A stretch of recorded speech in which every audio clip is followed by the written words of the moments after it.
This week's episode of Discovering Trek is brought to you exclusively by Fansets. Discover a whole new universe of pin collectibles with Fansets online at fansets.com. Lots of changes, lots of anticipation, and lots of patience. A huge behind-the-scenes bombshell recently dropped regarding our newest Star Trek series, and we're here to break it all down, talk about Season 1, and look forward to Season 2. My name is Dan Davidson, and we are Discovering Trek.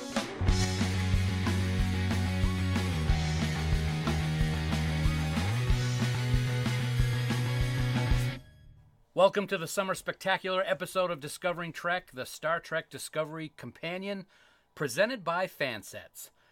As the Season 1 hiatus continues, we love that we still have so much to talk about when it comes to Discovery. As always, it's an honor and privilege to sit here with you and discuss the big changes taking place with regards to the show, as well as look forward to when Season 2 starts someday. Again, my name is Dan Davidson, and thank you so much for joining us. As always, this is the premier podcast to get the most in-depth discussion and analysis about Star Trek Discovery, and I cannot do it alone. Here to join me as we discuss all the current Discovery events is the man that runs the show over at Trek Geeks, and believe me, there are no leadership changes needed over on that podcast. He's my very special friend, my brother in Trek, and my amazing number one. He is Bill Smith, and for the first time, we are doing Discovering Trek face-to-face. I know, this is a little disconcerting. I'm glad you showed up to this meeting today because we are going to make some producer changes here. Wow. Okay. No, buddy, it's great to be back. It's good to talk Discovery for a while. Mm-hmm. I'm looking forward to Season 2 and to discuss the things that we've heard so far. I think it's some really great stuff. Yeah, it's great stuff, and it's very interesting stuff which has happened. But before we get into that, Bill, why don't you regale our listeners with how they might get in touch with us to discuss Discovery as we await Season 2. Priority 1 message from Starfleet coming in on secured channel. Dan, hailing frequencies are open, and we're transmitting friendship messages in all languages and on all frequencies. You can discover us on Twitter at Discovering Trek, and on the Facebooks, we can be found at facebook.com/Discovering Trek. There you can join in on the discussion and leave us comments, questions, suggestions, the whole nine. Plus, also don't forget that you can send us a voicemail at speakpipe.com/TrekGeeks. But of course, please remember that any comments you may leave us could be used in an upcoming episode of Discovering Trek. Nice. So, for those of you who may not be aware, back on June 14th, our friends over at treknews.net posted a story that there were some major shakeups going on over at Discovery as showrunners Aaron Harberts and Gretchen Berg were relieved of their duties and Alex Kurtzman was taking over as showrunner. This was not due to creative issues, but rather for operational issues, according to that article. And I find that very interesting, Bill, that we've been very, very positive about all the writing that's going on and all of the creativity behind Discovery. So to see something like this happening behind the scenes was a little bit surprising and a little disconcerting at the same time. I have to agree with that. I mean, you think that throughout the first season of Discovering Trek, we've given Harberts and Berg a lot of credit for salvaging the mess that Brian Fuller left behind in the wake of his departure. There was a lot that needed to be fixed. There was a lot that needed to be righted as far as the course of this series. And they really did a stellar job in guiding the show through its freshman season. The fact that it's not creative and that it is something like this really is troubling to me. Mm-hmm. Because, I mean, we hear about, hostile work environments, and in the news and in TV and things along those lines. And we want to believe that Star Trek can be immune to that kind of thing. Yeah. But, and this is, keep in mind, we only know part of the story. Mm-hmm. Well, I'm sure we'll never know the whole story. But for what was reported, if I worked in that place, I would have gone to HR too, because there's no reason for anything like that at all. Yeah, absolutely. The article talks about how Berg and Harberts became increasingly abusive to the Discovery writing staff, with the latter said to have leaned across the writer's room at one point and shouting expletives at a member of the show staff. Now, we've talked about how awesome the writing has been all through Season 1 of Discovery. I can't even picture that in my head because we've tweeted back and forth with several of the people in the writers' room. They're all great people, and we're not in the room all the time. I'm sure there's stress. I'm sure there's things going back and forth all the time. But like you said, in today's world, there's no place for that. No, and I'm sure in any workplace there's mitigating circumstances that stress people out and put them on edge. Mm-hmm. But none of that justifies what is alleged to have occurred. I mean, you and I have stated on Twitter publicly that we love the writers for Star Trek Discovery. We support them. Mm-hmm. We are glad that they are there writing the amazing content that they're writing. And regardless of what the real story is, we stand behind them 100%. And this sounds like a change that was made for the good. And I support it 100%. Yeah, one of the more troubling aspects of the article on TrekNews.net was that after hearing rumors of these HR complaints, Harberts allegedly is said to have threatened the staff to keep concerns with the production an internal matter. Witness tampering? or I know I'm going to get fired, so shut your mouths. The first rule about Fight Club is we don't talk about Fight Club, right? And that's a little bit of a lighthearted spin on it, but that sounds exactly like somebody who knows that they're going to get canned if this gets out. So really the answer to this is don't do that. Right. Don't treat people who work, for you or with you in that regard, because it's ultimately disrespectful to them, in this case to the production, and ultimately to fandom, I think. I find it interesting because, if it's in our workplace where we work together and something happens, it's not supposed to happen, but if it does, it's a little bit, it's in a controlled environment. You've got millions of people looking at Discovery under a microscope at all times. And when something like this happens, it's going to explode into a much bigger problem than it already is.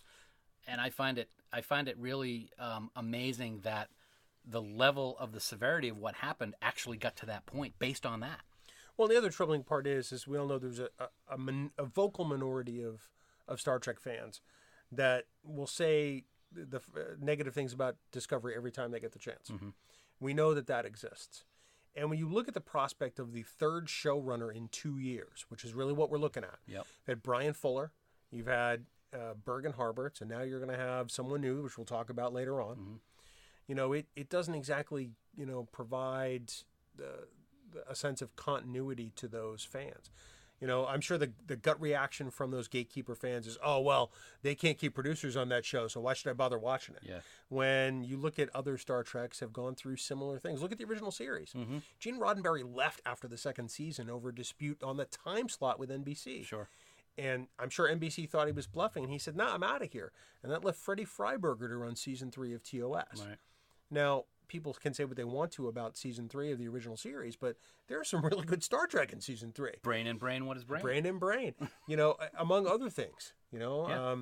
So I take these things with a grain of salt. I know that there always has to be more to the story. Yeah. What's the old adage? There's 3 sides to every story: your side, my side, and the truth. Right. And I suspect that that's exactly what's going on here. Yep, absolutely. I agree.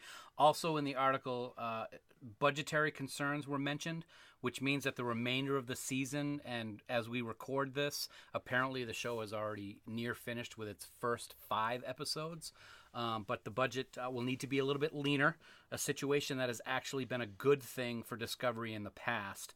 And according to the Hollywood Reporter, the showrunner change is not expected to affect the show's production, but it also points out that Kurtzman, who co-created Discovery with Brian Fuller, has a long history with Star Trek both on the big and the small screen. So he does. I mean, there are some fans who've expressed concerns about Kurtzman still being involved.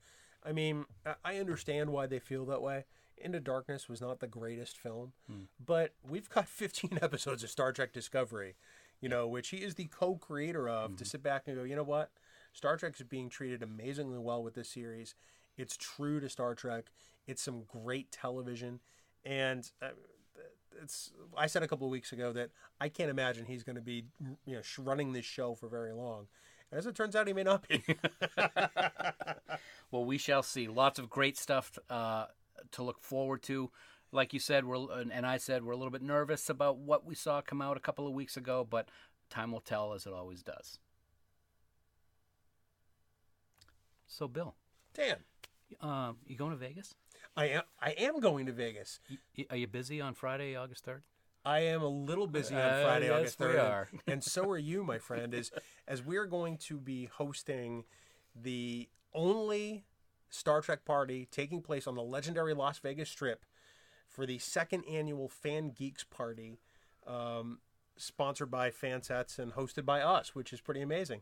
So last year we hosted it as Trek Geeks, which is who we are. I mean, we are also the Trek Geeks podcast, and we had a wonderful party over at the other room at the Forum Shops at Caesar's Palace, which is the exact location we're having it at this year. And nobody was sure what the turnout was going to be like. And it turns out less than an hour into the party, we packed the house. Packed it, baby. And everybody had a fantastic time. We gave away so much product from Fansets. So many pins, so many pin sets, so many complete collections of pins. And we played Stump the Geek with the crowd, which is always a favorite on Trek Geeks, and it went over great at the party. But you want to tell us what's going to happen this year? Well, lots of stuff is going to happen this year. It's Fansets-tastic, I think is what we want to say. Yes, we absolutely do. We've talked to the guys and girls over at Fansets, and we're thrilled to be partnered with them again for this fun night on Friday, August 3rd from 8 p.m. to 11 p.m. Pacific time.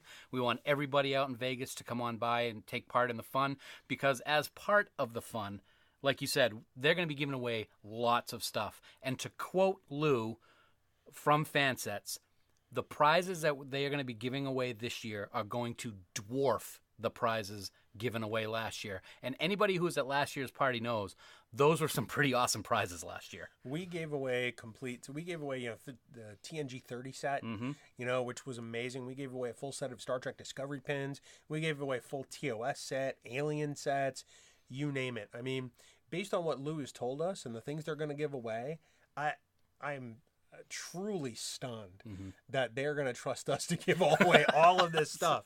And the more people that show up, the more people have a chance to win some of this amazing stuff just for being there. Yep, exactly. And one of the things that I'm very honored and proud to be a part of is this year we are going to have a special commemorative pin for this second annual Fan Geeks Party.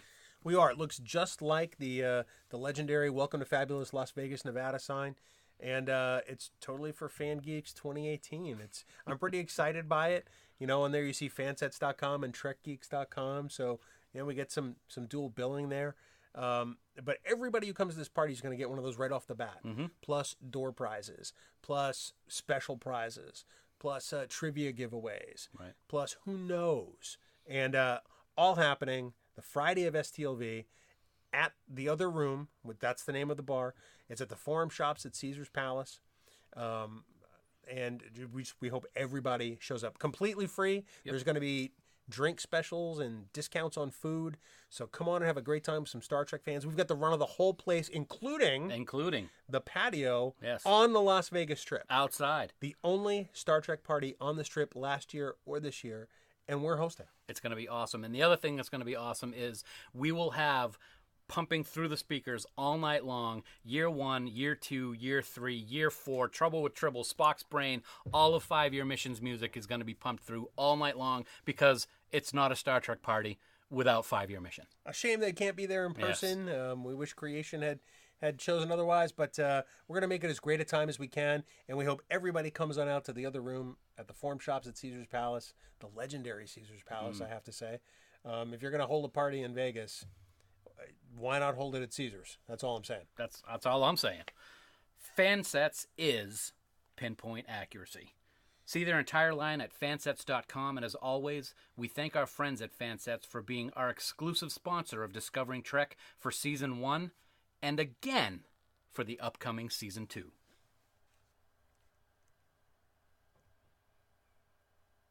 So, Bill, let's talk about what we know about Season 2, since we just talked about Season 2 a second ago in our Fansets little mid-roll. We do have some information on what's going to be happening in Season 2. Not a lot, because they keep things very close to the vest, which I have no problem with. I want to be surprised. We do know the cliffhanger of Season 1. The Enterprise pulled right up to the nose of the Discovery. We know that Pike is in command. Oh my God, that ship looks beautiful. So what are some of the things that we should be talking about when it comes to Season 2 right now? Well, I mean, the first of which is, I think, the question I get asked the most either by friends or by coworkers, is when is season 2 going to drop? And the answer is we've got no idea. When it drops. when That's it when drops. it drops. Conventional wisdom says early 2019. Mm-hmm. At least that's what we've heard a lot on the internet. When I look back to last year at this time, and by the time we got to STLV, they were pretty deep into filming. Mm-hmm. But they were still filming after the show premiered. So I don't know if it's possible that we could see something this year in 2018. I think it's possible, but I don't know that it's necessarily probable. I agree. I'd love to see. We've seen a glimpse very quickly of some footage of what they filmed so far when they had that little 2-minute vignette earlier in the spring with some behind the scenes footage plus some images of what's going on.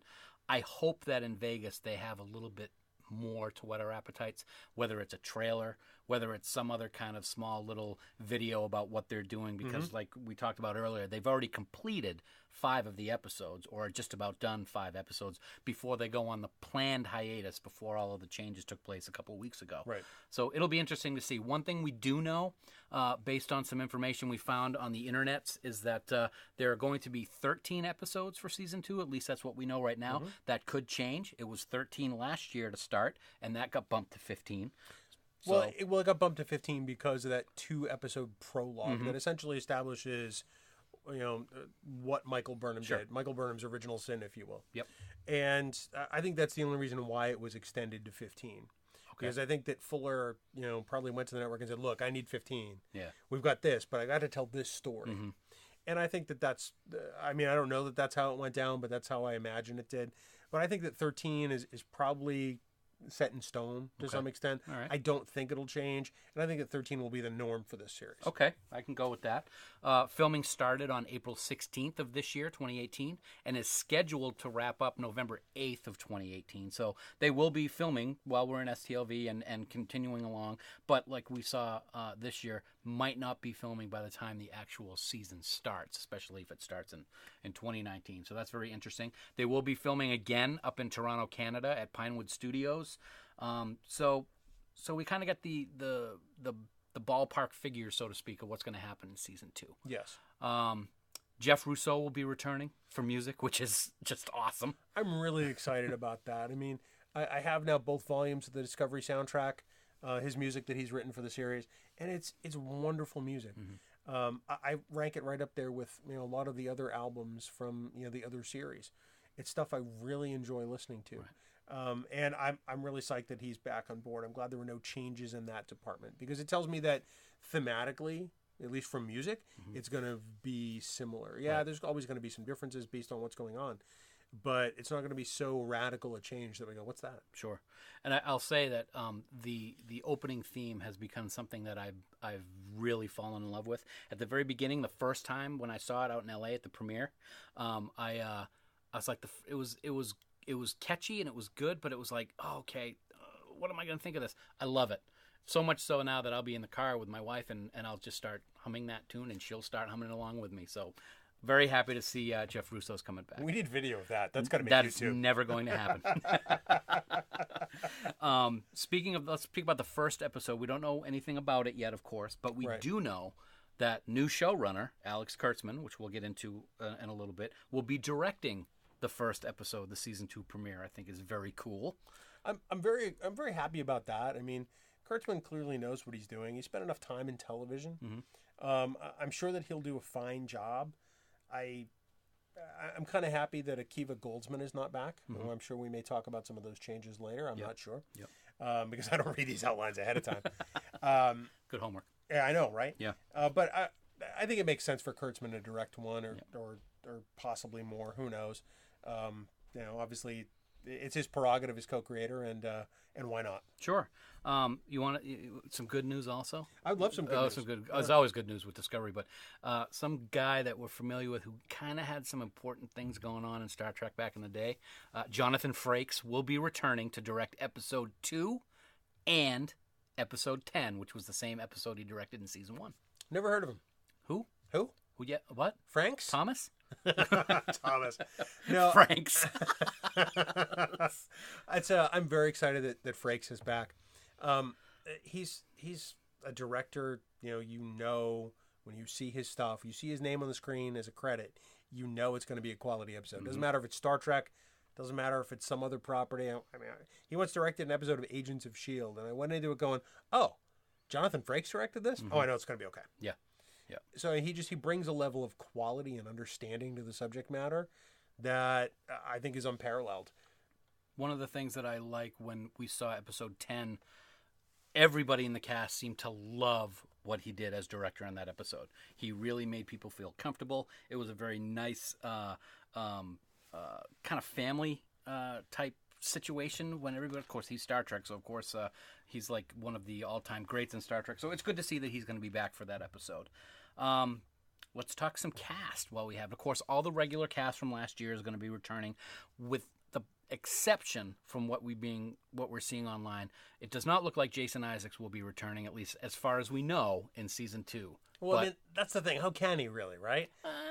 Because I mean, unless we pull the old comic book adage of don't believe they're dead unless you see them die, and even then, I can't believe Mirror Lorca's going to come back. No, and I don't think so, because he kind of disintegrated. Yeah, a little bit. Well, unless he's trapped in the mycelial network somehow. Oh, right? True, yeah. And maybe it's like their equivalent of the Nexus to some extent.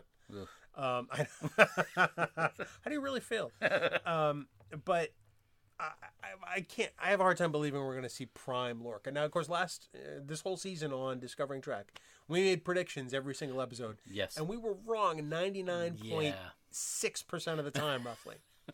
But if we're going to make predictions, I'm going to say for here right now, I don't think we're going to see Prime Lorca. All right, you heard it here, folks. So, like we said, yeah, all the regular cast is going to be back, including Wilson Cruz. Yeah, well, I think we've ever since the whole dust up last year about the death of Hugh Culber, and Wilson Cruz taking to Twitter and say, "Look, it's okay. There's more coming," and Aaron Harbert saying, "Look, this is not the bury your gays trope. Yep. There's more coming." I took a step back and said, "You know what? I have to believe that. If the actor who plays him is saying that, and the guy who's running the show at the time is saying that, I have to take that as truthful at some point." Right. So I never really bought into the whole, this is the whole barrier gaze trope. I have a feeling there's something more. Right. And whether it was the little speck of light that landed on Tilly's shoulder, or whether that's tied to it or not, I have to believe that we'll see more of Culber and his relationship with Paul Stamets, because I think it's an important relationship. I don't think they're going to just let that go by the wayside. We may find out more of what it means for Stamets. Maybe he has a hard time dealing with that loss in season 2, because I think any of us would. So I'm glad we're going to see more of Wilson Cruz. I think he's great in this show. I think he's great for Star Trek, and I think he's just a fantastic human being. I love that guy so much. Yeah, and Aaron Harberts did say in an interview over the winter or spring that little dot of light that landed on Tilly's shoulder, keep that in mind for season 2. He did tease that a little bit, so it'll be interesting to see what that's all about. Let's talk new cast, because there's some new people joining. And we'll start with Tig Notaro, who is going to be Chief Engineer Denise Reno of the USS Hiawatha. She will be guest starring in a number of episodes, and I kind of wonder if we may be seeing a new chief engineer on Discovery, since we've never even really seen engineering yet. Well, we kind of have, in a way. It's the lab to me. Well, but still, I mean, if I'm going to make another prediction, I'm going to say I don't think we're going to see her as a permanent fixture of Discovery. Okay. I could be wrong. Mm-hmm. I mean, I have no knowledge, and if I'm wrong, I'll obviously happily eat crow, because it just means we get more characters that we're going to grow to love, right? Right. So, but I just knowing that Tig Notaro has a wonderful career in both comedy and in doing other work, maybe Star Trek fits with their schedule permanently, maybe it doesn't, but I have a hard time believing that that's going to become a permanent character on Discovery right now. Okay, it's based on the fact that we just don't know anything. Right. Well, if you may remember, when Discovery Season 1 ended, we were all surprised a couple of weeks later with a little bonus scene that showed up online. Alan Van Sprang played a character by the name of Leland, and this makes me extremely happy, but I know it makes some people very mad. we are going to see Section 31 in Season 2. It was teased in this little bonus scene, and Van Sprang is confirmed that he is going to be a recurring character throughout Season 2. So Section 31 lives. Yeah. I love it. I don't care what you say. Well, no, my problem with that scene, and ultimately, I mean, I know. It was attached to the finale at one point, and then wasn't, and that's fine.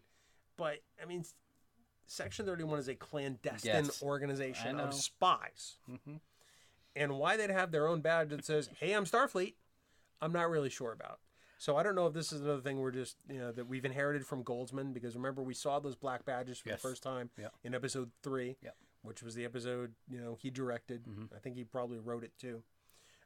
So am I glad that we're going to have some depth to season 2 in this case with a little Section 31 element? Yes. I love Section 31.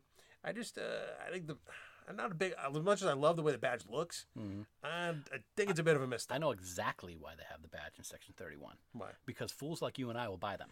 and I'm a fool because I have. I love Section 31. I've always loved it since it was introduced in Deep Space Nine. So I'm looking forward to seeing if there's some good history building on what they're all about, badge or no badge. So I'm looking forward. And any guy who can just like press a button and his trill spots disappear and then reappear again, that's some pretty cool special effects. Well, we saw some holographic tattoos in the the season finale for season 1, which I thought was fantastic. Yes. Yep. I really loved that. Mm-hmm. So I'm glad to see that Section 31 is going a little James Bond on us in a way. I'm really excited by that. Okay, so Section 31. Mm-hmm. Yay. Yay. Yay. The biggest thing, though, that I wanted to bring up when it comes to new cast members is Captain Pike. And I got to say, Anson Mount, who will be playing Captain Pike, I mean, he's going to be Captain Pike. I mean, he looks like Captain Pike. He is so into the character already. We've seen a lot of his tweets. He's a big tweeter, so get on the tweets and check out what he has to say. He loves bringing his dog to the set, which I personally think is fantastic. But he's going to be in at least a few episodes, you would think. I have to think. I mean, you mentioned that vignette that we saw earlier, the sort of 2-minute video. We've seen some very,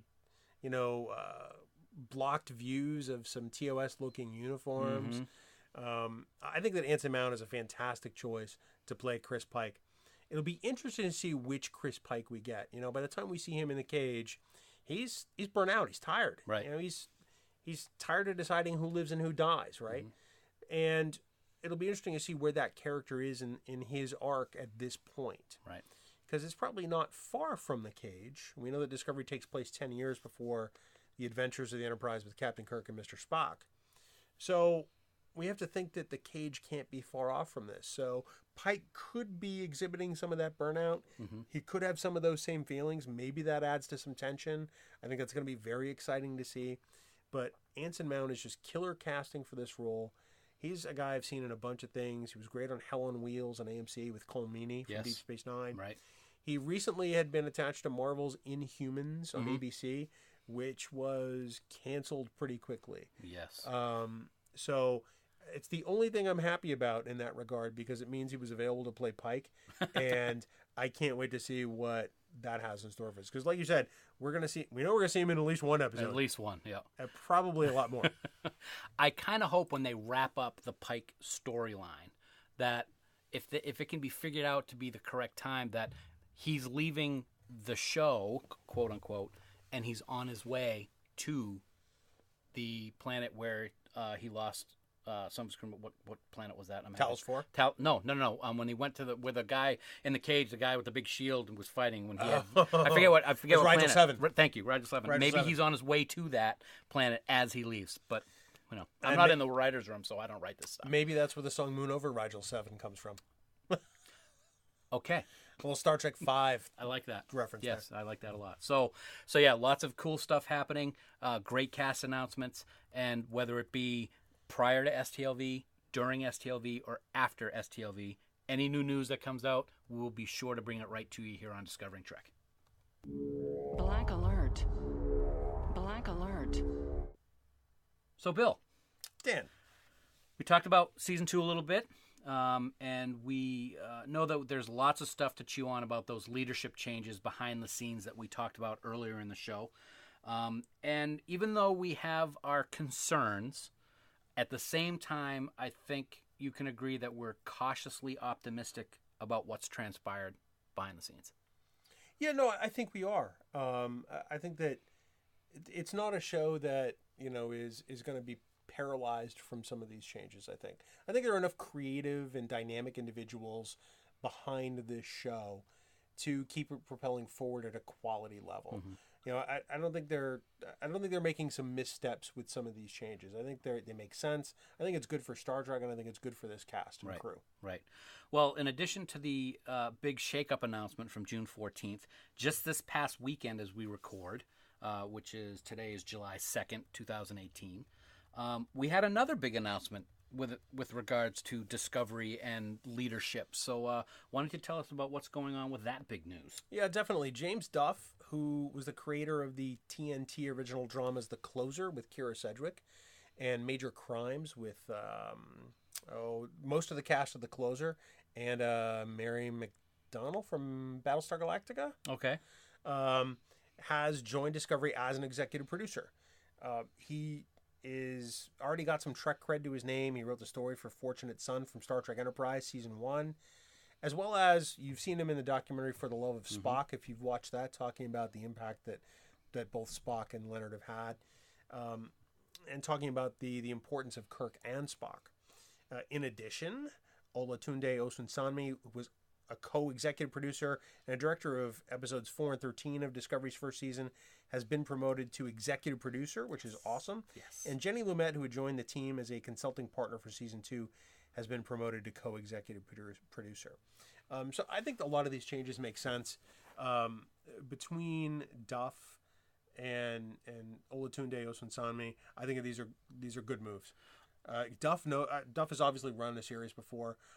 They haven't said if he's going to be running the show, but he has a lot of experience, and obviously he knows some Star Trek. So ultimately, I think that's good. I'm just glad that you can pronounce his name because I sure can't. Well, and I'm going to say this right now. I apologize to everybody in the Star Trek writers' room if I blew that in any way, because Dan gave me that name to read because Dan is horrible at reading things. Anybody who listens to Trek Geeks knows this. So please convey my apologies if I blew this at all. I think it was right on. It's just a good thing his Twitter handle is @CenterWillHold because that's much easier to say. From now on, that's what we'll use. Yeah. Excellent. Well, that is big news. It seems that they're bringing in people that will do good things for Discovery, and that's always good for the show and for fans. And I think that they've made a couple of key promotions from within here too. When you look at Olatunde's resume, we saw him on After Trek. We've seen him, in a lot of the behind the scenes featurettes on After Trek. Right. Ted Sullivan, who tweeted earlier this week, that he's very excited for this and how he thinks it's very well deserved. Sometimes the good guys do win. Right. It tells me that he's a key component of this ensemble. And I'm glad that they've taken this step because I want to see more of his work. Yeah. The episodes he directed are fantastic. Yep.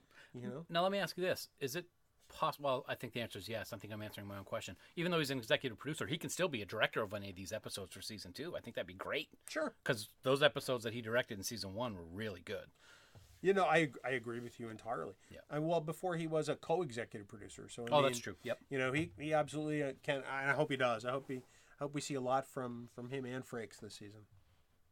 Long-range scan of planet complete. So normally at this point in Discovering Trek, we like to do our long-range scan. We're in the hiatus of season 1 to season 2, so we can call this the semi-long-range scan. Short-range scan. Short-range scan. Yeah, that too. That'll work also. So because the Enterprise had those, they right? did absolutely. Yeah, that's what I've heard. So the showrunners have said a few times now on After Trek, when season 1 was on, and then at WonderCon that the theme of season 2 is going to be science versus faith. And I think that will be very interesting with the whole Dr. Culbert's storyline and what goes on if and when he comes back in episodes and how how Stamets is dealing with the death. So science versus faith might be very important because Stamets now doesn't have the ability to use the mycelial network anymore. Right. So that'll be interesting to see. But let's talk other storylines. We've hinted at a couple of them. Of course, Captain Pike and the USS Enterprise, where we left off at the end of season 1. That's going to be fantastic. I hope he's around for more than just a couple seasons. I hope that the Enterprise is around for more than a couple seasons. Not to just, give fan service. Oh my God, the original series Enterprise, this, that, and the other thing. I think there could be some good story dynamic because there is the whole, what's going on with Spock versus with his dad, who's on the Discovery right now, and they haven't talked for a long time. Right. So it'll be interesting to see how they handle things like that. Do you mean episodes or do you mean seasons? Episodes, I'm sorry. Okay. Yes. Did I say seasons? Yeah. I don't even know what I say, That's and I don't okay. know how to say it. Well, this is a pretty exciting topic. I mean, Yeah. You've mentioned, that when you saw the Enterprise fly into the shot, in the season finale for season 1, you literally were jumping up and down in your living room and screaming. I was. And I think that I was not far behind. I think we both terrified our dogs as a result. But, when you see the Enterprise on screen, there are things that you believe are going to happen that you want to happen. Mm-hmm. You want to see the inside of the ship. I'm pretty sure we're going to see that based on that 2-minute featurette. Sure. You want to see Spock. And that's really the question is, are we going to see Spock? Yeah. There's that shot in the featurette of Burnham, going through the open door of cabin 3F-123 on the Enterprise, which is Spock's cabin number on the Enterprise. But we don't know if he's on board. Right. Maybe he is. Maybe he's not. Yeah. Maybe there's something that prevents him from being on board. Maybe that's part of the distress call. True. Because we don't know what state the Enterprise is in when it arrives, at the Discovery. That would be interesting. That would be very interesting. I didn't think of that till you said it. So, maybe there was some sort of conflict that, maybe part of the Enterprise crew is stranded. Maybe part of the Enterprise crew is not on board the ship for some reason. Mm-hmm. So I guess we'll see. Maybe nobody's on the Enterprise and that's an automated distress call. Wow. Okay. Who knows? It's funny. People have been talking about, oh my God, are we going to see Spock? Is it going to be CGI Leonard? Is it going to be Zachary? Which, of course, would not happen because Zachary's with Paramount, not with CBS. Or who would play Spock? The other one, who would play number 1?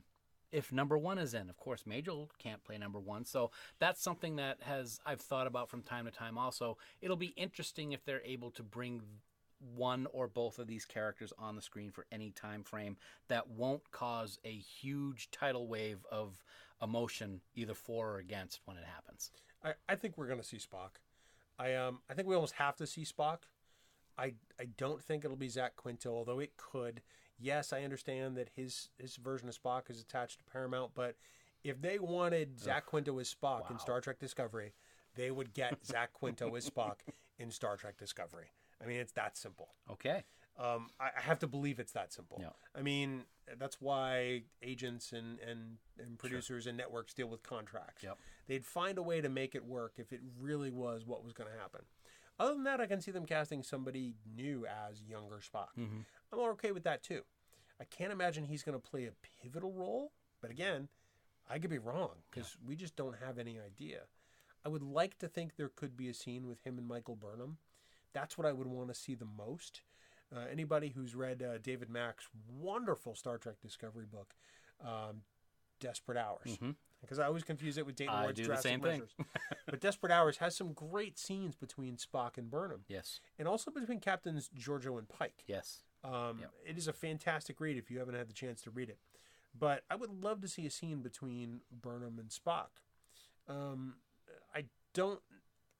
I don't know if we'll see a scene between Sarek and Spock, and I don't know if I want to see a scene. I don't think I would want to, based on the fact that they hadn't talked to each other for 16 years when Sarek showed up on TOS. So that'll be interesting. But in regards to Burnham and Spock, I too would like to see that, but we have gotten a tease from Jonathan Frakes about a possible seeing a young Burnham and Spock in some kind of a flashback at a convention. I don't have the exact date, but Jonathan Frakes teased that we may see a young Spock and Burnham in the episode that he was about to direct, which was episode 2. So could happen. Will it be a flashback? Will it be a mind meld? Mind meld, yeah.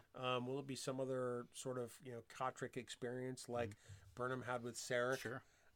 We saw a couple of times during season 1. Who knows? I'm inclined to believe it'll be a flashback or a mind meld. Okay. Because we don't know that she has that kind of connection with Spock. True. I'm inclined to believe she doesn't. Yeah.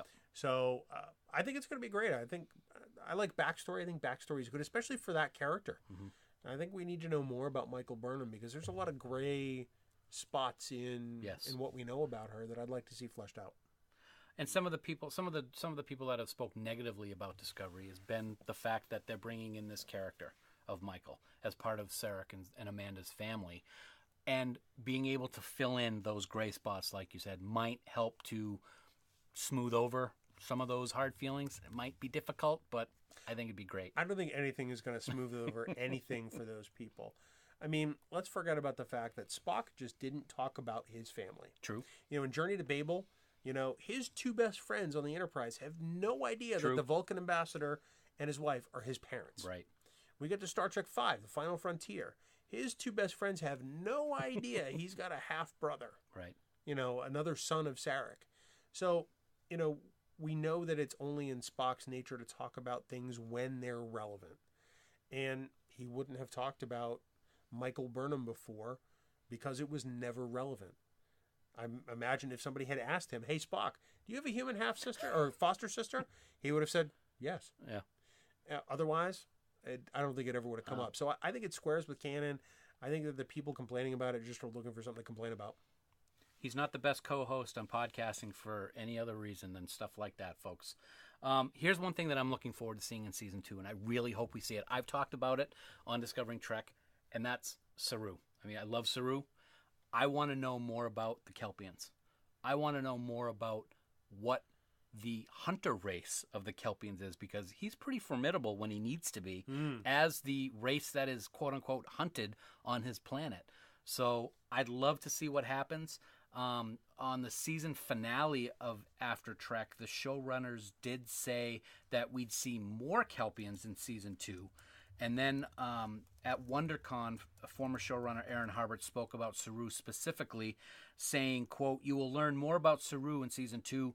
We had to lay some pipe early in Episode 2 of Season 1. What are those threat ganglia? What do they do? What do they represent in the Terran Empire?" And all that stuff will fold back in when we're back on the air. So I think that's a little interesting, and I'd love to get some backstory. We're getting some backstory in some of the novels now, but it'll be good to see it on screen, so to speak. Yeah, I've started reading Fear Itself by James Swallows, which is a Saru-based novel. Some really interesting things about Saru's interactions with Burnham. There's a lot of Giorgio in there. It's definitely a story that is centered around his time on the Shenzhou. And so far, it's a fantastic read. I'm hoping that some of this will fill in some of those gaps, whether officially or unofficially. I hope that some of it's official because it's some really great stuff. Yeah. But it is a great read also in addition to the other two books. Yeah, I'm a huge Saru fan. I want to see Doug Jones every second on the screen because he's just a fantastic actor. And it'll be good to get some of that history with the Kelpians. A couple other things that I know that will probably come up in Season 2 that we'll gloss over really quickly here today. And that's, we talked about it already, Stamets' future. What was that little thing of light that landed on Tilly's shoulder? I think that those are interesting things that we need to... I don't want that to be a hanging thread, so to speak. I want to know what that was all about because they focused in on that specifically when that took place and that floated onto her shoulder. They can't just leave that hanging out like some of the things in Lost that they never talked about. Well, I'm wondering if this is the equivalent of Spock's mind meld in Star Trek II, The Wrath of Khan, where he takes off the glove and goes, "Remember," and implants his Katra in McCoy. I'm not saying it's going to be that directly or tied to it directly, but I wonder if it's that kind of moment. Yeah. I wonder if it's something that happens and we're going to come back to it at some point. I don't think they're going to leave it hanging because I think enough people realize that it's important. Yeah, absolutely. It didn't happen to anybody else. It happened to Tilly for a reason. Now, what that could mean for her could be very interesting. Knowing the awkwardness that Tilly feels herself at times, that could make her situation even more awkward potentially. But Mary Wiseman is such a pro that she's gonna take whatever she's given and knock it out of the park. Yeah. But I think that really the question mark is on Paul Stamets in Season 2. He has the potential to be in a not so great place. Oh, absolutely. And I think that I hope that we're going to see some of that struggle, some of that impact, because I have a feeling that this is going to be the kind of thing that could be with him lasting into season 2. I agree, and it'll time will tell. I do know that I can't wait to see what Anthony Rapp brings to the character for this year. He did such a great job with that. Speaking of other characters, one thing we haven't talked about at all was the race that pretty much was all about season 1, and that's the Klingons. Who? Huh? Klingons? Where? Where? Well, season 1 was pretty Klingon heavy. I have to believe that there's going to be a Klingon impact in season 2, because I don't think they're just going to send them away and we're not going to see them for a season or so. Right. I think we're going to see a lot of L'Rell and possibly Voq in season 2. I hope we do. Yeah. Because I think there's a lot of unfinished business there. You know, the Starfleet has essentially installed L'Rell as the leader of the Klingon Empire for all intents and purposes, saying, "Here you go. You can be the leader. Here's that button. Here's that button. You can command all the houses by threatening to kill everybody." But no, I mean, they've essentially, put her in charge, and I'm sure that's going to lead to some problems. I'm sure that's going to lead to some conflict. Maybe what's happening in the Enterprise is, has something to do with the Klingons. Sure. We don't know. Be interesting to find out. I can't wait. 2019 can't get here fast enough. Here's hoping it's not 2019. My word. Well, Bill, as the off-season, so to speak, of Discovery continues, we don't really have a specific time frame for when we'll be back, but rest assured that we will have additional episodes sprinkled in throughout the time before Season 2 starts.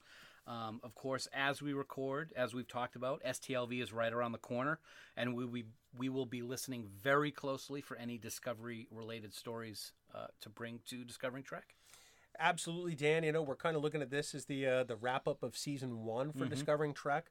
And we'll be back shortly after STLV with any Discovery news there to sort of kick off Discovering Trek's second season. And until Discovery starts weekly episodes, we'll show up every now and then to tell people what we know and maybe have some special guests along the way. And when we do, we'll do all of that right here on Discovering Trek. Are we going to do it face-to-face again? I hope not. I hope not. This is terrible. Either. Oh, my God. In the meantime, do remember that you can subscribe to Discovering Trek by searching for us on Apple Podcasts, Google Play, or even by heading over to discoveringtrek.com. Plus, now you can hear both Discovering Trek and Trek Geeks on the planet's largest streaming service. That's right, you can find us on Spotify using your favorite mobile device. Nice. Well, folks, that is it for now. As always, we cannot thank you enough for taking time out of your busy schedules to listen to us here on Discovering Trek, talking about Star Trek Discovery. We look forward to the next time we beam aboard to share our thoughts on Burnham, Saru, Tilly, and everyone else in the latest Star Trek saga. Until then, here are some words of wisdom from Captain Christopher Pike. You either live life, bruises, skinned knees and all, or turn your back on it and start dying.